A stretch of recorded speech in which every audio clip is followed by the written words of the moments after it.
Good morning guys. Ayan. Nagpa-blood sugar ako ngayon.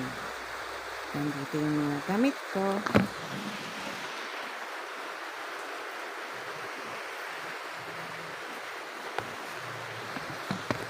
Ay, hindi nakita.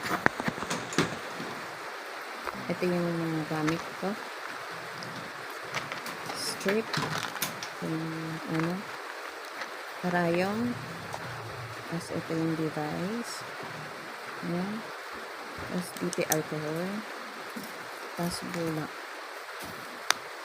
Ayan. Almost na. Una muna. Ito. Dahil may karayong pa. Tanggalin natin. Hindi ako sure kung nagamit ko na kung hindi. Hindi lang. Nakakalimutin. So, palit tayo ng panibago. Ito po yung karayong. Ayan, lalagay natin. Tapos, tanggalin. Tapos, lagay sa basura. Ayan. Tapos, balik natin ito. Ayan. I-plate lang po pakaliwa para mag-lock. Tapos, ito yung mga number, kung anong gusto ng number na gamitin. Yung kapal ba ng pagtusok ng karayong sa'yo. Ayan. Tapos, bago mo siya magamit, kailangan higitin mo muna yung ilalim bago mo siya pindutin. Higit, tapos pindot. Pag pinindot to, ano na yung karayong sa harap. Ayan. Kailangan pindutin natin. Ay, higitin natin. Higit ko na para mamaya pwede na lang sa pagpindot. Ito na po.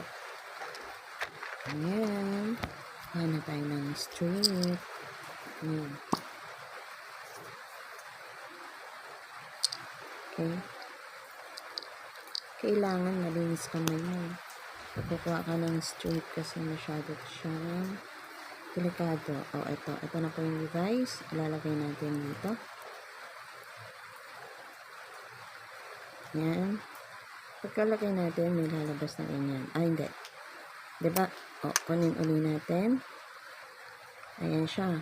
Malinaw. Pag nilagay natin to, may lalabas. Yan. Yan. Tapos, ayan na. Ready na siya. So, ang gagawin natin, magtuturok na tayo. Kaya tayong bulak, paninis, cotton buds, cotton balls. Ayan. Lagyan natin ng